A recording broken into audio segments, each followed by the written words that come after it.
கொஞ்சம் கற்பனை செய்து பாருங்களேன். ஒரு ஞாயிற்றுக்கிழமை இரவு, டைம் ஒரு 8 அல்லது 9 மணி இருக்கும். நீங்க உங்க வீட்டு சோஃபால ரொம்ப கேஷுவலா உட்கார்ந்திருக்கீங்க. ம். அடுத்த நாளுக்கான டென்ஷன் அப்போவே ஆரம்பிச்சிடும். ஆமா. வேலை, குடும்பம், பொருளாதாரம்னு எல்லாமே வெளிய பார்க்க மிக சீரா தான் போயிட்டு இருக்கு. ஆனா காரணமே தெரியாத ஒரு பெரிய பாரம் உங்க நெஞ்ச அழுத்துற மாதிரி ஒரு ஃபீல். ஒரு விதமான அமைதியின்மை, நெஞ்சுக்குள்ளே ஏதோ ஒரு பதற்றம் இல்லையா? எக்ஸாக்ட்லி. உடனே அத மறக்க நாம என்ன பண்றோம்? செல்போனை எடுக்கிறோம், நோட்டிஃபிகேஷன்களை பார்க்குறோம், எந்த பயனும் இல்லாம சும்மா ஸ்க்ரோல் பண்ணிட்டே இருக்கோம். நாளைக்கு திங்கக்கிழமை அப்படிங்கிற ஒரு பயம், ஒரு சோர்வு நம்மள தொத்திக்குது. அதுதான் என்னோட கேள்வியும். நீங்க உங்க லைஃப்ல எந்த ஒரு பெரிய சோதனையான கட்டத்திலயும் இல்ல. ஆனாலும் ஏன் இந்த அளவு சோர்வா உணர்றீங்க? இது ஒரு நல்லா தூங்கி எழுந்தா சரியாகிவிடும் சோர்வு கிடையாது. கண்டிப்பா கிடையாது. இந்த ஞாயிற்றுக்கிழமை இரவு பதற்றம் அப்படிங்கிறது இப்போ பலருக்கும் இருக்கிற ஒரு பொதுவான விஷயம்தான். இது வெறும் வேலை பளுவினால் வருவது கிடையாது. ஆனா நம்மள பல பேர் நாம அதிக நேரம் உழைத்து விட்டோம், அதனால தான் இந்த சோர்வுன்னு தப்பா நினைச்சுக்கிறோம். உண்மைதான். ஆனா உளவியல் ரீதியா பார்த்தா இது ஒரு எக்ஸிஸ்டென்ஷியல் எக்ஸாஸ்டியன், அதாவது இருத்தலியல் சோர்வு. இருத்தலையல் சோர்வு கொஞ்சம் விளக்கமா சொல்ல முடியுமா? அதாவது நாம நீண்ட காலமா நமக்கான உண்மையான வாழ்க்கைய வாழாம வேறெங்கோ வேறு யாருக்காகவோ வாழ்ந்து கொண்டிருக்கிறோம் என்பதற்கான மனதின் எச்சரிக்கை மணிதான் அது. வாவ், இது ரொம்ப ஆழமான ஒரு பாயிண்ட். இன்னைக்கு நம்ம ஆழமான உரையாடலோட மையமே இதுதான். வாழ்க்கையை எளிமையாக்குவது அப்படிங்கறதோட உண்மையான அர்த்தம் என்ன என்பதை தான் இன்னைக்கு தேடி போக போகிறோம். ரொம்ப சுவாரஸ்யமான தலைப்பு. ஆமா. ஜெர்மானிய எழுத்தாளர் ஹெர்மன் ஹெஸ்ஸேவோட தத்துவங்கள், அப்புறம் நவீன உளவியல், சமூகவியல் கோட்பாடுகளை இணைச்சு இது ஒரு புது கோணத்துல நாம அலசப் போறோம். இதை கேட்டு முடிக்கும்போது இத்தனை நாட்களா உங்களுடையது என்று நீங்க நம்பி சுமந்து கொண்டிருந்த பல விஷயங்கள் உங்களுடையதே அல்ல என்ற உண்மை உங்களுக்கு புரிய வரும். கரெக்ட். இப்போ வாழ்க்கையை எளிமையாக்குவது அப்படின்னு உடனே பலரும் என்ன நினைப்பாங்க? ஊரை விட்டு வேலையை விட்டுட்டு காட்டுக்கு சென்று விடுவதுன்னு நினைப்பாங்க. இல்ல, அது முற்றிலும் தப்பு. எளிமையாக்குவது என்பது எல்லாவற்றையும் துறப்பதல்ல, மாறாக நமது உண்மையான இயல்புக்கு சொந்தமில்லாத அனைத்தையும் உரித்தெடுப்பது. அப்போ நாம கழிப்பது வேலையினால் அல்ல, நாம் அன்றாடம் ஒவ்வொருவர் முன்பும் நடிக்கும் பல்வேறு பாத்திரங்களினால், அதாவது ரோல்ஸ்னாலன்னு சொல்ல வர்றீங்களா? எக்ஸாக்ட்லி. இத கனடிய சமூகவியலாளர் எர்விங் கோஃப்மன் ரொம்ப அழகா விளக்குகிறார். மனித வாழ்க்கை என்பது ஒரு நிரந்தர நாடக மேடை என்கிறார் அவர். நாடக மேடையா? ஆமா. நாம் ஒவ்வொரு சூழ்நிலைக்கும் ஏற்ப நம்ம எதிரே இருக்கும் பார்வையாளர்களுக்கு ஏற்ப வெவ்வேறு முகமூடிகளை அணிந்து கொள்கிறோம். அதாவது ஆபீஸ்ல ஒரு முகம், நண்பர்களிடம் ஒரு முகம், சோஷியல் மீடியால ஒரு முகம்னு தொடர்ந்து நடிச்சுட்டே இருக்கோம். கண்டிப்பா. இது கேக்குறப்ப எனக்கு என்ன தோணுதுன்னா, ஒரு சுற்றறிக்கும் கோடை காலத்தில் 10 கம்பளி சட்டைகளை ஒன்றின் மேல் ஒன்றாக அணிந்து கொண்டு அடடா மூச்சு முட்டுகிறதேன்னு புலம்புவது போல இருக்கு. சூப்பர் உதாரணம். ஏன்னா அந்த சட்டைகளை அணிய சொன்னது இந்த சமூகம். ஆனா இங்க ஒரு பெரிய சிக்கல் இருக்கு. இத்தனை வருடங்களாக அந்த 10 கம்பளி சட்டைகளை தொடர்ந்து அணிந்த பிறகு எது நமது உண்மையான தோல், எது நாம் அணிந்திருக்கும் சட்டை என்று நமக்கே எப்படி தெரியும்? அதுதான் உளவியலின் தந்திரமே. ஆரம்பத்துல மத்தவங்களுக்காக ஒரு முகமூடிய நாம் தேடி எடுத்து அணிகிறோம். ஆனா இந்த சமூக நாடகம் காலப்போக்கில் ஆட்டோமேட்டிக்கா மாறிடுது. ஓ, தானியங்கியா மாறிடுதா? ஆமா. தனியா உங்க அறைக்குள் இருக்கும்போது கூட உங்களுக்கான பாத்திரத்திலிருந்து நீங்க வெளியேறுவதில்லை. உங்களை நீங்களே ஒரு பார்வையாளனைப் போல தொடர்ந்து கண்காணிச்சுக்கிறீங்க. நான் சரியா இருக்கேனா, என் சமூக அந்தஸ்துக்கு ஏற்ப நடந்து கொள்கிறேனான்னு எனக்குள்ளேயே ஒரு தணிக்கை நடக்கும் இல்லையா? கரெக்ட். ஹெர்மன் ஹெஸ்ஸே எழுதிய ஸ்டெப்பன் வால்ஃப் என்ற நாவல்ல வரும் ஹாரி ஹாலர் என்ற கதாபாத்திரமும் இதைத்தான் உணர்கிறான். வெளியுலகிற்கு அவன் மிகவும் நாகரிகமான மனிதன். ஆனா அவனுக்குள் ஒரு காட்டு ஓநாய் அடக்கி வைக்கப்பட்டுள்ளது, கரெக்டா? ஆமா. அவனது உண்மையான இயல்பிற்கும் சமூகம் அவனிடம் எதிர்பார்க்கும் பாத்திரத்திற்கும் இடையிலான அந்த முரண்பாடுதான் அவனை சிதைக்கிறது. ஒரு மனிதன் தனக்குள்ளேயே நாடோடியா வாழ்வது போன்றது இது. அப்படியென்றால் நாம் யாரென்றே நமக்கு தெரியாத ஒரு ஆழமான குழப்பத்தில் நாம் இருக்கோம். அந்த வெற்றிடத்தை நிரப்ப நாம் கையில் எடுக்கும் ஒரு ஆயுதம்தான் மேலும் பலவற்றை சேர்த்துக் கொள்வதுன்னு நினைக்கிறேன். அதாவது அக்யூமுலேஷன். ஆமா.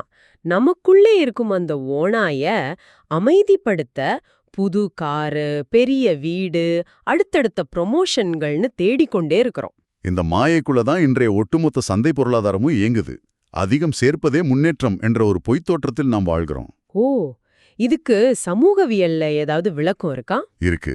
சமூகவியலாளர் சிக்மண்ட் போமான் இத லிக்விட் மாடர்னிட்டி, அதாவது திரவ நவீனத்துவம்னு சொல்றார். திரவ நவீனத்துவம் கொஞ்சம் விளக்கமா சொல்லுங்களேன். அதாவது உறவுகள், அடையாளங்கள், பொருட்கள் என எல்லாமே மிக வேகமா நழுவிச் செல்லும் தன்மை கொண்டதா மாறிடுச்சு. எதுவுமே நிரந்தரம் கிடையாது. ஓ, நாம வாங்குற ஃபோன் 6 மாசத்துல பழசாயிடுது, வேலை 2 வருஷத்துல மாறிடுது, அது சொல்றீங்களா? எக்ஸாக்ட்லி. இதனால மனித குலம் எப்போதுமே ஒருவித பதற்றத்திலேயே இருக்கு. நம்முடைய திருப்தி என்பது எப்போதும் தற்காலிகமானதாகவே இருக்க வேண்டும் என்பதுதான் மார்க்கெட்டோட அடிப்படை விதி. ஒரு நிமிஷம், இத நான் கொஞ்சம் மாற்று கோணத்துல பாக்குறேன். நிறைய டிகிரிகள் வாங்குவது, நிறைய கான்டாக்ட்ஸ் வளர்த்து கொள்வது எல்லாம் இன்றைய போட்டி உலகத்துல நமக்கு ஒரு செக்யூரிட்டி தானே? பாக்குறதுக்கு அப்படிதான் தோணும். ஒரு மனிதன் அப்படியே தேங்கி நிற்பதை விட தொடர்ந்து ஓடிக்கொண்டே இருப்பது வளர்ச்சியின் அடையாளம்தானே? இதை எப்படி மாயைன்னு சொல்றீங்க? அது நியாயமான வாதம்தான். நாம தேங்கி நிக்க கூடாதுங்கிறது சரிதான். ஆனா அசைவுக்கும், அதாவது மோஷனுக்கும், உண்மையான முன்னேற்றத்திற்கும் உள்ள வித்தியாசத்தை நாம உணர வேணும். மோஷன் வேற, அட்வான்ஸ்மெண்ட் வேறயா? கண்டிப்பா. ஒரு ட்ரெட்மில்ல நாம வேகமா ஓடிக்கொண்டே இருக்கோம் என்பதற்காக நாம் ஒரு புதிய இடத்திற்கு சென்று விட்டோம்னு அர்த்தம் இல்லையே. ஆஹா, செம்ம பாயிண்ட். உலகில் பங்கேற்பதற்கும் உலகால் ஆட்கொள்ளப்படுவதற்கும் உள்ள நுட்பமான வேறுபாடு இதுதான். நீங்க பொருட்களை பயன்படுத்தலாம், ஆனா அது உங்களை பயன்படுத்தக்கூடாது. அதாவது புது போன் வந்த உடனே வாங்கணுங்கிற பதற்றம், இது நிஜமான முன்னேற்றம் கிடையாது. இது ஒரு முடிவில்லாத ஓட்டம். ஆமா, இந்த முடிவில்லான ஓட்டத்தின் விளைவுதான் நாம ஆரம்பத்துல பேசின அந்த ஆன்மீக சோர்வு, ஸ்பிரிச்சுவல் ஃபட்டிக். இப்படி ஓய்வில்லாம ஓடிக்கொண்டே இருப்பவர்களுக்கு கடைசியில நிம்மதி கிடைக்காது, சோர்வுதான் மிஞ்சும். உண்மைதான். உலகத்தின் எந்த நீரும் தணிக்க முடியாத ஒரு தாகம் மனிதனுக்கு உண்டு. அது மீண்டும் தன் ஆணிவேரை நோக்கிய தேடலுக்கான தாகம். இத பத்தி ஹெர்மன் ஹெஸ்ஸேயோட சித்தார்த்தா புத்தகத்துல ரொம்ப அழகா சொல்லியிருக்காருன்னு கேள்விப்பட்டிருக்கேன். ஆமா, அந்த புத்தகத்துல சித்தார்த்தன் ஒரு இளவரசனா இருந்து எல்லாவற்றையும் துறப்பான். அப்புறம் வணிகனாகி பெரும் செல்வத்தை சேர்ப்பான். உலக இன்பங்கள் எல்லாமே அவனுக்கு கிடைக்கும். ஆனாலும் அவனது அந்த ஆழமான தாகம் அடங்காது. அந்த வெற்றிகள் எதுவும் அவனுக்கு நிம்மதியை தரல. அப்புறம் எப்படி அவனுக்கு அந்த நிம்மதி கிடைக்குது? கடைசியா ஒரு எளிய படகோட்டியாக மாறி இயற்கையோடு வாழும்போதுதான் அவனுக்கு தெளிவு கிடைக்கிறது. விட்டு கொடுப்பதற்கும் முதிர்ச்சி அடைவதற்கும் உள்ள வித்தியாசம் இதுதான். ஓ, முதிர்ச்சி அடைவதுனா என்ன?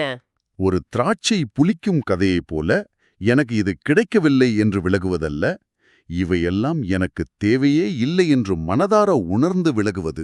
அருமை.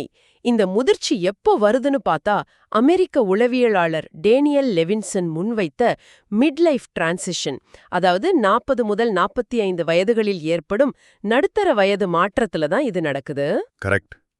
அந்த வயசுல தான் பலரும் நான் இத்தனை வருடம் ஓடி சேர்த்தது இதற்காகத்தானா, உண்மையிலே என்ன வேணும்னு யோசிக்க தொடங்குறாங்க. இதுவரை சாதித்ததற்கும் உண்மையிலேயே என்ன வேண்டும் என்பதற்கும் இடையிலான முரண்பாடு. அப்படியானால் இந்த முதிர்ச்சியான சோர்வு என்பது ஒரு தோல்வி அல்ல, அது நம் வாழ்க்கைக்கான அலாரம். எக்ஸாக்ட்லி. எழுந்து கொள்வதற்கான நேரம் வந்துவிட்டது என்பதற்கான எச்சரிக்கை. ஆனா அந்த அலாரம் அடிக்கும்போது நாம் என்ன செய்கிறோம் என்பதுதான் பெரிய கேள்வி. ஆமா, அது ஒரு அலாரம்னு நமக்கு தெரியுது.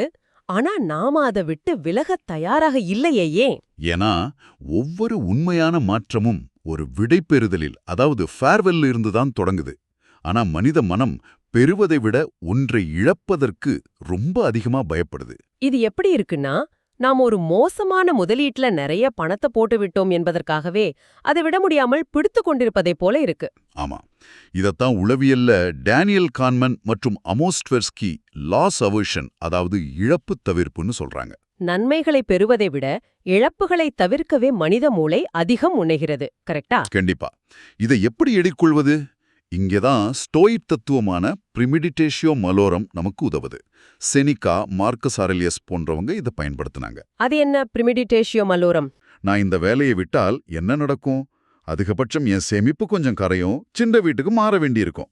ஓ, இப்படி முன்கூட்டியே கற்பனை செய்து பார்த்துவிட்டால் அந்த பயத்தின் வீரியம் குறைந்துவிடும். ஆமா, ஒரு மோசமான விஷயத்தை எதிர்கொள்ளும் தைரியம் வந்துடும். ஆனா எதை விடுவது, எதை வைத்துக்கொள்வதுன்னு முடிவெடுக்க நமக்கு அமைதி தேவை. ஆனா அந்த அமைதி வெளியில இல்ல, உள்ளே இருக்கு. மக்கள் அமைதியை தேடி அமைதியான இடங்களுக்கு டூர் போறாங்க. ஆனா தங்களுக்குள் கத்திக்கொண்டிருக்கும் தங்கள் மனதையும் பேக் பண்ணிட்டு தான் போறாங்க. ரொம்ப கரெக்டான அப்சர்வேஷன். வெளிப்புற நிசப்தத்திற்கும் உள்ளத்தின் அமைதிக்கும் பெரிய வித்தியாசம் இருக்கு. ஆமா, அமைதியாக இருக்கும்போது நமது மனம் பலவிதமான கடந்த கால கவலைகளையும் எதிர்கால பதற்றங்களையும் ஏன் எழுப்புகிறது? நரம்பியல் நிபுணர் மார்க்கஸ் ரைஷ்லே கண்டறிந்த மூளையின் டிஃபால்ட் மோட் நெட்வொர்க் இத தெளிவா விளக்குது. டிஃபால்ட் மோட் நெட்வொர்க் அப்படின்னா மூளை எந்த வேலையும் செய்யாத போது அது தன்னைத்தானே விமர்சித்துக் கொள்ளும் நிலைக்கு சென்று விடுகிறது. நாளைக்கு என்ன நடக்குமோன்னு இல்லாத ஒன்றை பெரிதுபடுத்தி பதற்றத்தை உருவாக்கும். ஓ அப்போ மக்கள் அமைதியா சும்மா உட்கார்ந்தா இயற்கையா அமைதி வராதா? வராது. அதனாலதான் கார்லியும் நிழலை ஒருங்கிணைத்தல் என்ற கருத்தை முன்வைக்கிறார். நிழலை ஒருங்கிணைத்தல், அதாவது ஷேடோ இன்டகிரேஷன். ஆமா, நாம் மறைக்க நினைக்கும் கோபம், பயம், பொறாமை போன்றவற்றை நாம் ஏற்றுக்கொள்ள வேண்டும். ஹெஸ்ஸேயின் டெமியன் புத்தகத்துல கூட ஒவ்வொரு மனிதனும் தனக்கான ஒளியை கண்டுபிடிக்க அவனது சொந்த இருட்டை கடந்தாக வேண்டும்னு சொல்லிருக்காரே. எக்ஸாக்ட்லி. நமது குறைகளை நாம் ஏற்றுக்கொள்ளும் போதுதான் உண்மையான அமைதி பிறக்கும். இப்போ மனதின் இரைச்சல்களை நாம் எதிர்கொண்டு அமைதியடைந்த பிறகு நேரத்துடனான நமது உறவை நாம் எப்படி மாற்றுவது? அதற்கான சிறந்த ஆசான் யாருன்னா அது இயற்கைதான். கண்டிப்பா. அவசரம் என்பது நவீனத்துவத்தின் ஆன்மீக நோய். ஆமா, ஹெஸ்ஸேன் மரங்கள் கட்டுரை கூட அதத்தான் சொல்லுது. மரங்களுக்கு எந்த அவசரமும் கிடையாது. அவை கார்ப்பரேட் போல காலாண்டு இலக்குகளை வைத்து வளர்வதில்லை. பருவங்களுக்கு ஏற்ப வாழ்ற அமைதி அதுங்களுக்கு இருக்கு. இதுல ரோமானிய தத்துவஞானி செனிகாவும் ரொம்ப தெளிவா சொல்றாரு இல்லையா? ஆமா, வாழ்க்கை குறுகியது என புலம்பிக் கொண்டே அது முடிவுற்றது போல நேரத்தை வீணடிக்கிறோம்னு சொல்றாரு செனிகா. இத நான் அப்படியே நம்ம அன்றாட வாழ்க்கையோட பொருத்தி பார்க்கறேன்.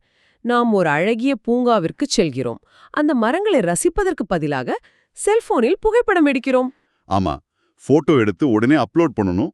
உடன் அங்கு இருக்கிறது, ஆனா மனம் அடுத்த மீட்டிங்கில் இருக்கிறது. நாம் வாழ்வதற்கு பதிலாக வாழ்க்கையை தள்ளி போட்டுக்கொண்டே இருக்கிறோம் அல்லவா? இது ரொம்ப வருத்தமான விஷயம். வாழ்க்கை அளவிடுவதற்கும் வாழ்க்கைக்குள் வசிப்பதற்கும் உள்ள வித்தியாசத்தை நாம் மறந்துட்டோம். ஓ, counting time versus inhabiting time. ஆமா, உளவியலாளர் மிஹாலி ஜிக்ஸென்ட்மிஹாலி இத ஃப்ளோ நிலைன்னு சொல்றார். ஃப்ளோ நிலைனா ஒரு செயலில் முழுமையாக மூழ்கி தன்னை மறக்கும் நிலைதானே? எக்ஸாக்ட்லி. கால ஓட்டமே தெரியாம நிகழ்காலத்துல முழுமையா இருக்கிற அந்த நிலைதான் உண்மையான சந்தோஷம். வாவ், நாம இதுவரை பல விஷயங்களை அலசியிருக்கோம். இது ஒரு சுருக்கமா சொல்லணும்னா, வாழ்க்கை என்பது ஒரு கட்டுமான திட்டம் அல்ல, அது ஒரு வெளிப்படுத்தும் செயல்முறை. கரெக்ட். பழக்கமான ஒன்றை மாற்றுவது வேறு, உருமாறுவது வேறு. இது கிரேக்க கவிஞர் பிண்டார் தொடங்கி நீச்சே மற்றும் ஹெஸ்ஸே வரை வலியுறுத்திய நீங்கள் நீங்களாகவே மாறுங்கள் அப்படிங்கிற தத்துவத்தோட சாரம். ஆமா, வாழ்க்கையை எளிமையாக்குவது என்பது எல்லாவற்றையும் விட்டுவிட்டு காட்டுக்கு செல்வதல்ல. அது ஒரு சிறிய இடைவெளியை தேர்ந்தெடுப்பது. தேவையில்லாத விஷயங்களுக்கு பணிவுடன் நோ சொல்வது, மனதிற்குள் ஒரு விடைபெறுதலை நிகழ்த்துவது. இது ஒரு தனிமையான பயணம். சமூகம் இதற்கு கைத்தட்டாதில்லையா? கைத்தட்டாது. ஆனா நீங்க கண்ணாடியில் உங்கள் உண்மையான முகத்தை பார்க்கும் நிம்மதியை எனக்கு கண்டிப்பா தரும். சூப்பர். இந்த உரையாடலை முடிக்கும் முன் ஒரு சிந்தனையை நம்ம நேயர்கள் முன் வைக்க விரும்புகிறேன். சொல்லுங்க. இப்ப நீங்க உங்க வாழ்க்கையில எதையோ மிக இறுக்கமாக பிடித்துக் கொண்டிருக்கிறீர்கள் இல்லையா? அதை தவறவிட்டு விடுவோமோ என்ற பயம் உங்களுக்கு இருக்கிறது. கண்டிப்பா இருக்கும். ஆனால் கொஞ்சம் யோசித்து பாருங்கள். அந்த பிடியை தளர்த்தி அதை கீழே போடுவதன் மூலமாக மட்டும்தான் இத்தனை காலமாக கைக்கு எட்டாமல் இருக்கும் உங்களின் உண்மையான நிம்மதியை 2 கைகளாலும் அள்ளி பிடிக்க முடியும் என்றால், அந்த பிடியை விட நீங்கள் தயாரா? நீங்களே சிந்தித்து பாருங்கள்.